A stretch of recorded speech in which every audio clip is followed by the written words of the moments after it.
Chairman ہمارے گوہر صاحب نے تفصیل سے آپ کو جو آئینی نکات ہیں، جو قانونی نکات ہیں، اس کا بتا دیا.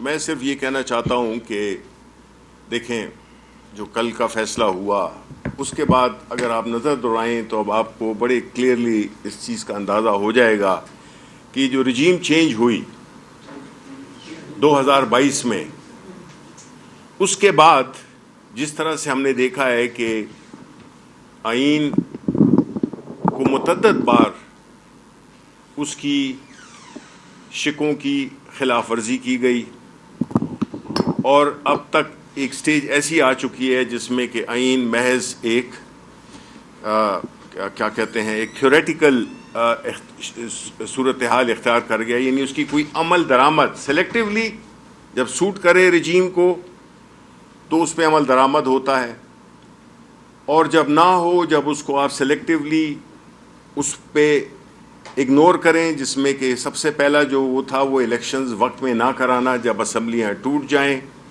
خیبر پختونخوا کی اور پنجاب کی، اس میں جو آئین میں بڑا کلیئر لکھا ہوا ہے کہ 90 دن کے اندر انتخابات ہونے چاہیے، وہ نہیں ہوئے، وہ توڑا گیا. پھر کیا تگ و دو کر کے الیکشنز اناؤنس ہوئے. اب جو الیکشنز کے اناؤنس ہونے تک جس طرح کے پاکستان تحریک انصاف، جس میں کہ اس کے قائد عمران خان بھی شامل ہیں، ان کو جیل میں ڈالا گیا، سیاسی لیڈرشپ کو ختم کیا گیا، جو پہلی ٹیئر کی لیڈرشپ تھی، کارپیٹ بومنگ کی گئی اور ان کو ہٹایا گیا.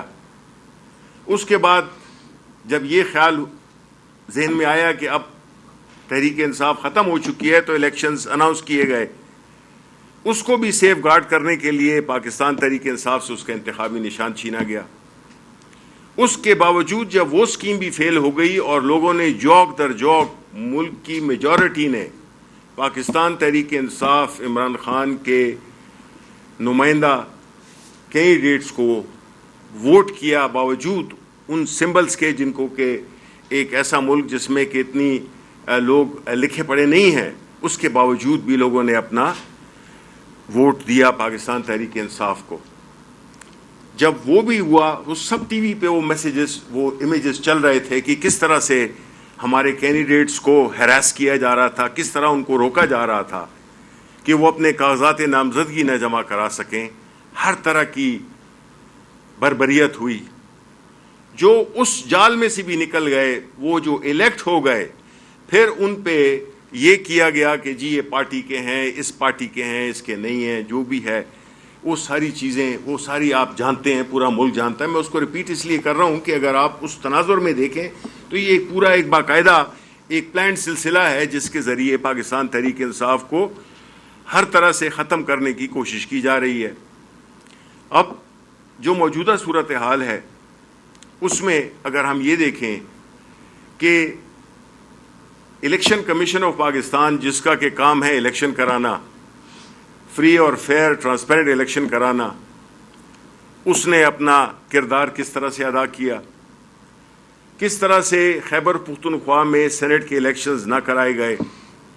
کس طرح سے جب ثانیہ نشتر نے استعفیٰ دیا تو اس کے 30 دن کے اندر انتخابات پنجاب میں بھی، سندھ میں بھی ہوئے، بلوچستان میں بھی ہوئے، لیکن خیبر پختونخوا میں نہیں ہوئے. یہ ایسا ایک قانون کی خلاف ورزی ہے کہ اس لمبی لسٹ میں، جس میں کہ آئین شکنی جدھر جدھر بھی کی گئی ہے، اس کی لسٹ لمبی ہو رہی ہے. اب ایسی صورتحال میں جب عدالتوں میں کیس چل رہا ہو اور لوگوں کو فیصلے کا معلوم ہو تو وہ کیا انصاف ہوگا؟ کیسے انصاف وہ نظر آئے گا جب کہ فیصلے بالکل پہلے سے ہی وہ ٹی وی چینلز پہ بھی ڈسکس ہوتے ہیں کہ جی فیصلہ تو یہ ہوگا، آپ کو تو ہٹا رہے ہیں، آپ کو تو یہ کر رہے ہیں، آپ کو وہ کر رہے ہیں. تو آپ مجھے بتائیں کہ یہ پھر عدالتوں کا جو ہم نے ایک بنایا ہوا ہے، ایک تھیٹر سا بنایا ہوا ہے، تو اس میں پھر کیا لوگوں کی کیا توقع ہوگی؟ اس سے عدلیہ پہ کیا اعتماد ہوگا لوگوں کا کہ جب ان کے فیصلے ان کے کہنے سے پہلے ہی آ گئے ہیں اور فیصلے پھر ہوتے بھی وہی ہیں. تو جو کل کا فیصلہ تھا اس نے تو آخری کیل ٹھونک دی، جس میں کہ ملک میں، پورے ملک میں دیکھیں خاموشی کا مطلب یہ نہیں ہوتا کہ لوگ بالکل بے حس ہو چکے ہیں اور ان کو کوئی پرواہ نہیں ہے. یہ ساری چیزیں لوگ رجسٹر کر رہے ہیں. ابھی بھی مجھے ایک نوجوان بتا رہا تھا کہ جی کل کے فیصلے بعد تو میں نے فیصلہ کیا ہے کہ اب میں اس ملک میں نہیں رہنا. اب اس میں کچھ لوگ خوش بھی ہوں گے کہ اچھا ہے کہ جتنے بھی اس سوچ کے نہیں ہیں جو کہ جا سکتے ہیں تو جائیں اس ملک سے. 30 لاکھ کے اس پہ لوگ چلے گئے ہیں. کتنا سرمایہ باہر گیا, کتنے لوگ چلے گئے, کتنا ٹیلنٹ چلا گیا. اوپر سے ہمارے ڈیفنس منسٹر کہتے ہیں کہ ہائیبرڈ سسٹم کاش 90 میں ہی ہو جاتا. دیکھیں اصل چیز ملک ہے. اگر تو ان کی بات کو مان لیا جائے, جو کہ میرا خیال ہے کہ ایک سیاسی آدمی کو اس طرح کی گفتگو کرنا اس کو زیب نہیں دیتا کہ وہ اس طرح کی گفتگو کرے. صرف اب جو عمر کے جس حصے میں وہ ہے, انہوں نے مجھے یاد ہے کہ معافی مانگی تھی اپنے والد صاحب کے نام پر کہ جی میں معافی مانگتا ہوں. اب یہ جو اپنی اگلی جنریشن کو تیار کر رہے ہیں کہ وہ معافی مانگے گی ان کے بارے میں. تو دیکھیں جس طرح کے ابھی بیرسٹر گوہر نے کہا کہ تاریخ لکھی جا رہی ہے. یہ ایک ڈیجیٹل ایج ہے, اس میں ہر چیز, ہر ایک بندہ, ہر ایک لفظ, ہر ایک امیج وہ ریکارڈ ہو رہا ہے. تو اس میں کوئی یہ نہیں ہے, ہر ایک نے اپنی جواب دہی کرنی ہے. کچھ نے یہاں پہ کرنی ہے اسی دنیا میں, اور کچھ پہ ایسی ذمہ داری ہیں جس میں کہ جو اوپر کی عدالت جب سجے گی وہ انصاف ہوگا.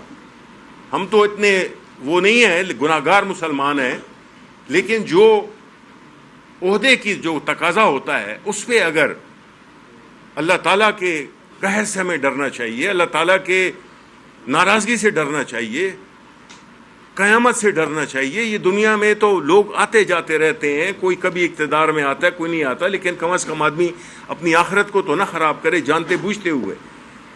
تو اس ملک میں جس طرح کی حالات بنا دیے گئے ہیں, یہ کیمپین چلانا, یہ ڈسکریڈ کرنا لوگوں کو, یہ ان کے بارے میں غلط چیزیں چھاپنا, غلط چیزیں کرنا, وہ ٹھیک ہے, ٹائم کے ساتھ سب چیز کلیئر ہو جاتی ہے.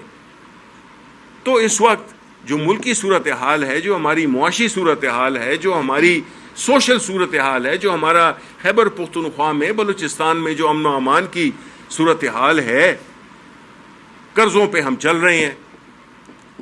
ہم ملک کو چلانے قرضے پہ چلا رہے ہیں, قرض پہ قرض لیے جا رہے ہیں کہ جی اگلے والے دیکھیں گے, بجائے اس کے کہ یہ بجٹ اس کی ایک مثال ہے کہ ایک ایسا بجٹ جس میں کہ عوام کے لیے کچھ نہیں ہے, صرف وہ والی سرنجز بنائی گئی ہیں جس سے مزید خون کھینچا جا سکے. نہ ملک میں کوئی پروگرس کا, ترقی کا کوئی ایک پلان ہے, نہ کہ ہم نے قرضوں کو کس طرح سے اپنے جان چھڑانی ہے, کس طرح سے ہم نے پاکستان کے میجورٹی, بھائی جو کھانے پینے والے لوگ ہیں وہ تو کوئی 4-5% ہیں, میجورٹی اس ملک کی غربت کی لکیر سے نیچے آ گئی ہے. آدھی تو آفیشیلی آ گئی ہے اور باقی جو آدھی ہے وہ تو سفید پوشی میں ماری جا رہے ہیں. اب مجھے آپ بتائیں, جتنے بھی آپ کھڑے ہوئے ہیں, آپ کی تنخواہیں آیا آج کل کی اس قوت خرید جس کو کہ 58% کم ہو گئی, یعنی 100 روپے آپ کے اب 42 روپے کے برابر ہیں. تو اگر آپ کی لاکھ روپے بھی تنخواہ تھی تو اب آپ 42,000 پہ کیا کریں گے؟ آپ اپنے بچوں کی فیسیں دیں گے, آپ بجلی کے بل دیں گے, آپ اپنا کرایہ دیں گے, آپ روٹی کھائیں گے, آپ بیماری پہ کچھ لگائیں گے. تو پھر آپ کو کن حالات سے دوچار کر دیا گیا ہے؟ اور یہ کہتے ہیں جی سب بڑا اچھا ہے, بڑی مبارکبادیں لے رہے ہیں. یعنی 17 سیٹوں والے لوگ جو کہ اقتدار میں آ گئے. یہ ہوتا ہے کہ جب اصل مینڈیٹ کے لوگ ایوان میں نہ بیٹھے ہوں اور وہ لوگ جو کہ بٹھائے گئے ہوں, ان کی فیصلہ سازی, ان کی پالیسی میکنگ کیا ہوتی ہے, اور وہ لوگ جو کہ حقیقی عوام کے نمائندے ہوتے ہیں وہ جب بجٹ بناتے تو آپ سوچ لیں کہ وہ ان کے ذہن میں سب سے پہلے آپ کا طبقہ شامل ہوتا, اس سے غریب طبقہ ہوتا, مڈل کلاس طبقہ ہوتا. ملک کی پروگریس کے لیے کوئی پالیسیز بنائی جاتی. ہمارے فائنینس منسٹر ہیں, اکانومسٹ نہیں ہیں, بس وہ ایک بینکر ہیں کہ جی قرضہ کس طریقے سے لیا جا سکتا ہے, قرضہ کس طریقے سے دیا جا سکتا ہے. خوشیاں منائی جاتی ہیں جب بھی کوئی نیا قرضہ ملتا ہے. یہ کوئی ملک ہوا؟ اس سے کیسے آپ کی جو بہت بڑا چرچا ہوتا ہے, فورن منسٹر بھی بات کرتا ہے, آپ مجھے یہ بتائیں کہ کوئی قرض لینے والا شخص یا قرض لینے والا ملک جو کہ صرف قرض ہی لے, اس کی جو فورن پالیسی ہے وہ آزاد ہو سکتی ہے؟ نہیں ہو سکتی. قرض لینے والے کی جو نیشنل ساورینٹی ہے، اس کی جو فیصلہ سازی ہے اپنے علاقے میں، اپنے خطے میں، یا اپنے ملک کے لیے بھی، یہ IMF کا بجٹ تھا. اسی طرح آپ کوئی پوزیشن جو ہوا ہے آپ کے خطے میں، جو بھی چیزیں ہوں، رونما ہوں، اس میں آپ ایک آزاد خارجہ پالیسی نہیں دے سکتے، اس لیے کہ آپ کا ہاتھ پھیلا ہوا ہے. آپ کو پھر اس طریقے سے بلیک میل کیا جاتا ہے کہ ہم آپ کو یہ قرضہ نہیں دیں گے. آپ پھر ایک دم بیٹھ جاتے ہیں، گٹوں میں بیٹھ جاتے ہیں، پاؤں میں بیٹھ جاتے ہیں، چرنوں میں بیٹھ جاتے ہیں. تو جو اس وقت ملکی صورتحال ہے، اس میں واحد کرن اگر کسی کو نظر آتی ہے وہ یہی ہے کہ اس شخص کو جس کو کہ جیل میں رکھا ہوا ہے عمران خان کو، اس کو باہر نکالیں.